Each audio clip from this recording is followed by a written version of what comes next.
ये वही सड़क है जहां से हर रोज़ शाम को एयरपोर्ट से रुपेश लौटते थे। हम आपको दिखा रहे हैं बिहार के डीजीपी, उनकी गाड़ी आ रही है, पायलट है, वो आगे जा रही है और ये बिहार के डीजीपी अभी आ रहे हैं अपने कार्यालय में। मुख्यालय कार्यालय है, डीजीपी कार्यालय, ये देखिए वो जा रहे हैं और सैल्यूट पड़ा उनको।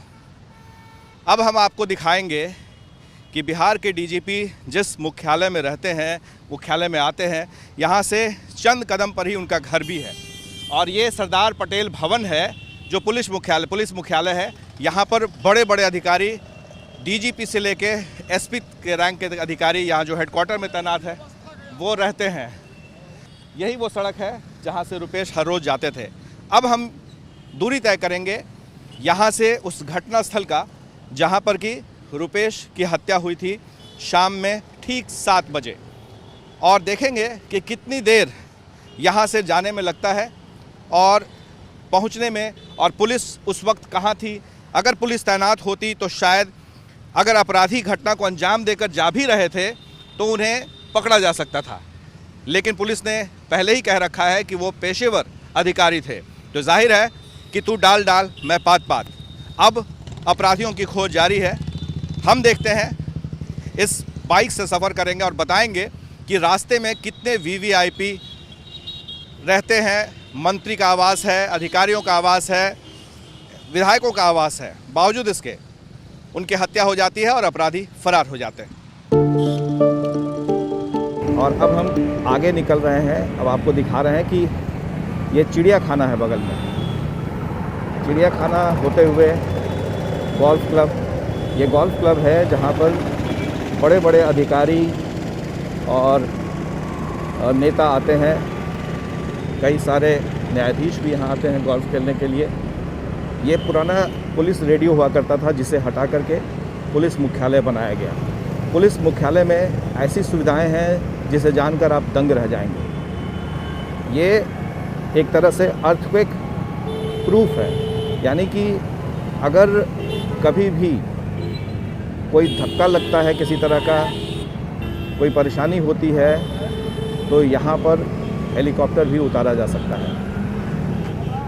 यानी कि अगर अर्थक्वेक आए तो भी इस बिल्डिंग पर कोई असर नहीं पड़ेगा।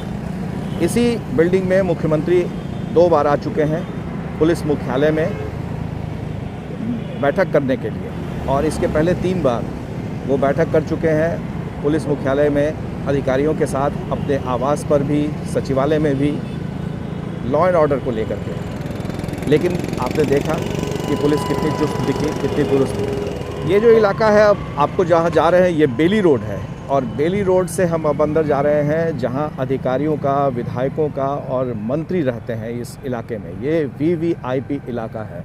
आप देखेंगे कि कई जगहों पर आपको बाहर में चेक पोस्ट जैसा मिल जाएगा जहाँ पर कि उनके सुरक्षा प्रहरी तैनात रहते हैं। अब आप देखिए, ये जैसे अलग से चेक पोस्ट बनाया हुआ है। ये बेली रोड का आवास संख्या आप देख रहे हैं। कई जगहों पर नाम है, जो अधिकारी हैं, IAS, IPS, ये तमाम हैं जो इसी इलाके में रहते हैं। तो मैं बात कर रहा था पुलिस मुख्यालय की। तो पुलिस मुख्यालय में काफ़ी सारी सुविधाएं हैं। उसमें आपदा प्रबंधन का भी दफ्तर है, जहां पर कि आपको मैंने बताया था कि मुख्यमंत्री के बैठने के लिए भी एक चैम्बर बनाया गया है, जहां पर वो कम से कम 48 घंटे आराम से रह भी सकते हैं। एक छोटा सा कमरा है और उसमें मुख्यमंत्री अगर अर्थक्वेक या कोई आपदा की स्थिति आती है तो मॉनिटर कर सकते हैं। तो इसी वजह से पटेल भवन वो 2 बार आ चुके हैं। इसके पहले भी औचक निरीक्षण में भी आ चुके हैं नीतीश कुमार। तो ये कहा जा सकता है कि नीतीश कुमार भले ही एक तरह से कहा जाए कि औचक निरीक्षण के ज़रिए चौकस रहते हों, लेकिन क्या उनकी पुलिस उतनी चौकस है? क्या वो जो व्यवस्था है, कानून व्यवस्था की, वाकई उस पर उनकी नज़र है या उनकी पकड़ जो है वो मजबूत है? ये कहना गलत नहीं होगा कि पुलिस पर दबाव ज़रूर है, पर उस दबाव में क्या पुलिस काम कर पा रही है? आप अभी तक जहां मैं दिखा रहा हूं, एक भी जगह ना कोई जिप्सी दिखा है और ना कोई बाइक वाला, जिसका दावा किया जाता है कि बाइक पर पुलिस वाले सवार रहते हैं और निरीक्षण करते रहते हैं, एक तरह से इंस्पेक्शन करते रहते हैं, सड़कों पर घूमते रहते हैं। लेकिन मुझे अभी तक कहीं भी एक भी जिस जिप्सी में पुलिस वाले रहते हैं, मोबाइल वैन जिसे कहते हैं, वो नहीं दिखा है।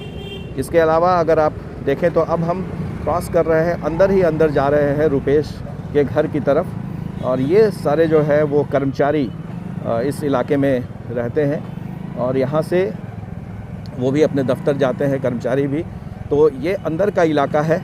आपने बेली रोड को भी देखा, आपने IAS IPS के घर को देखा, विधायकों के घर को देखा, जो आवास मिला हुआ है उन्हें सरकार की तरफ से आवंटित की गई है, उसमें वो ज़रूर रहते हैं।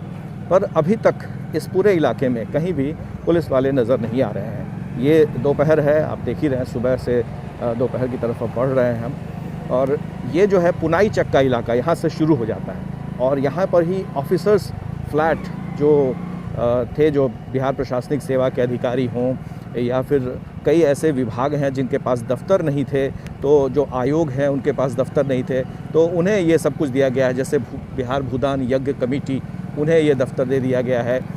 इसके अलावा अगर आप देखें तो आपको नज़र आएगा बिहार राज्य खाद्य आयोग, बिहार राज्य खाद्य आयोग का ये दफ्तर है, आप देख रहे हैं। और इस एक सड़क के इस साइड में आप ऑफिसर्स फ्लैट देख रहे हैं, कई सारे आयोग के दफ्तर को देख रहे हैं। तो दाईं तरफ ही मंत्री का आवास है, जो बेली रोड के ठीक पैरेलल ये सड़क है।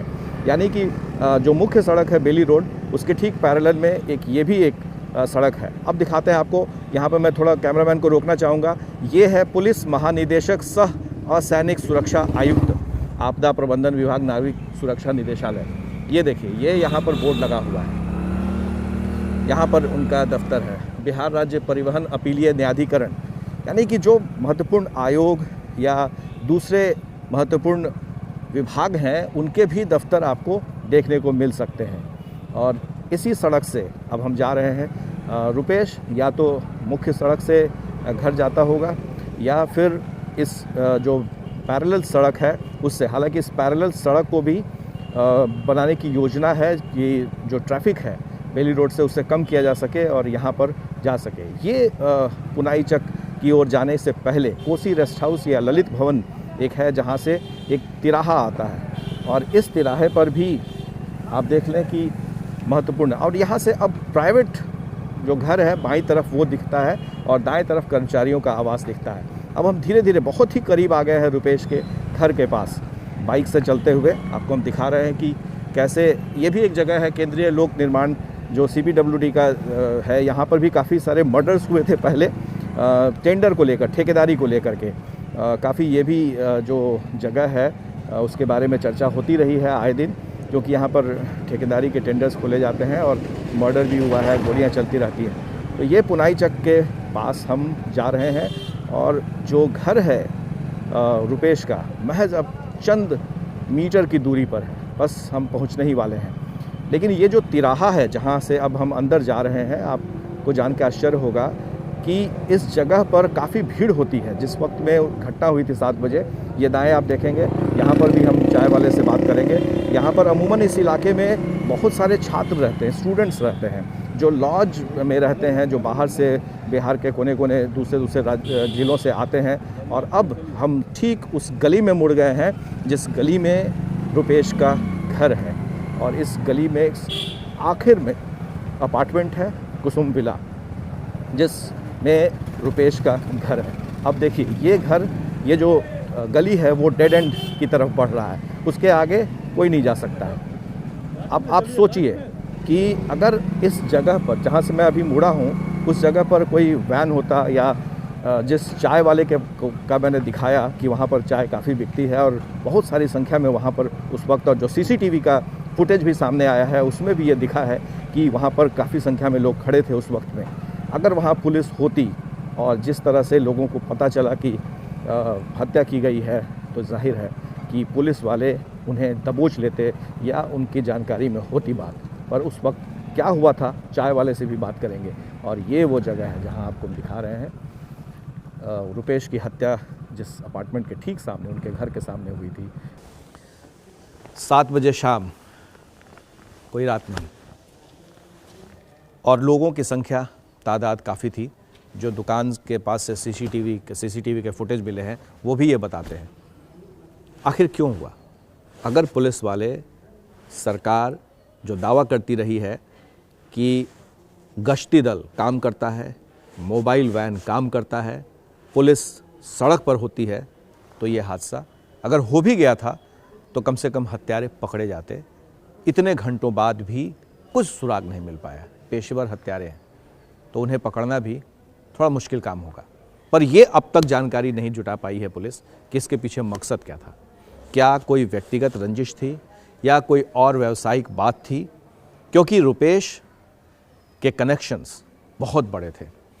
मैं ये कह सकता हूँ दावे के साथ कि शायद ही कोई शख्स होगा जो इंडिगो से फ्लाई करता हो और उसे रुपेश न जानता हो और वो रुपेश को न जानता हो।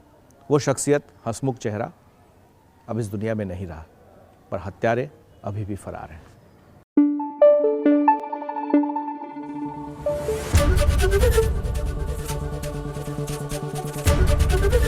एबीपी न्यूज आपको रखे आगे।